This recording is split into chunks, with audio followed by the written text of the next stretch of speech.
Hi, my name is Megan Forti. I work at Little John Elementary in DeKalb, Illinois.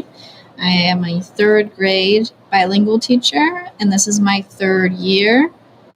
I started a career in education because I had been working as a journalist, and also I had studied Spanish, and so sometimes they used my Spanish skills to send me on stories that related to people who speak Spanish. So some of the stories that I came across were there's a new law in Illinois that provided bilingual education to all students and um, adults who were learning English as their second language starting at age 60, and um, it was just really fascinating to learn about this sense of hope that that the people I had been interviewing had for their future. And I thought, with my background of loving reading and writing and working with kids and also speaking Spanish, that I wanted to be a part of the making a difference instead of just writing about it.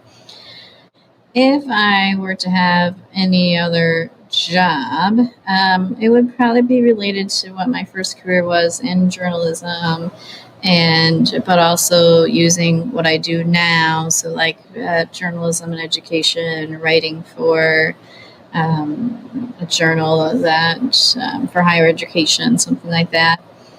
How are kids different now than 30 years ago? Well, 30 years ago, I was about to be 6. So, what I remember is that my experience was very different than my students, because I went to a Catholic elementary school in a tiny, tiny town, Chippewa Falls.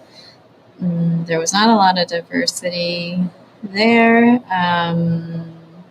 I didn't know anyone that spoke a different language than me. And I remember reading out of the Basil readers or the textbooks. I still have some of them from school. And my other strong memory from elementary is that was like, maybe when computers were first coming into schools. And so it was a big deal to go to the computer lab and work on a computer for half an hour every week.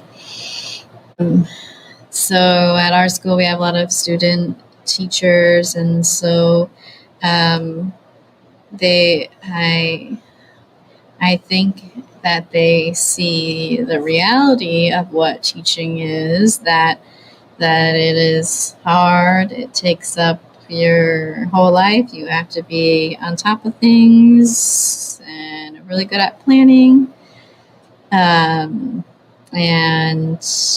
that, that all of these tests and studies kind of prepare you to have it in your mind. But to be with the kids and see what it's like to have the amazing moment of, teaching someone how to multiply, and then the other side of, dealing with someone who is crying uncontrollably. You have to be kind of ready and prepared for both. It's not just about spitting the content out at students. You have to develop a relationship with them before you can teach them. If I could change one thing about our society to help kids learn better, it would be kind of this rut that I get into myself here. And then also I see, kids at restaurant getting in this rut of, oh, let's just put them in front of a screen, and to help have the screen calm them down or keep them busy. um, I it makes me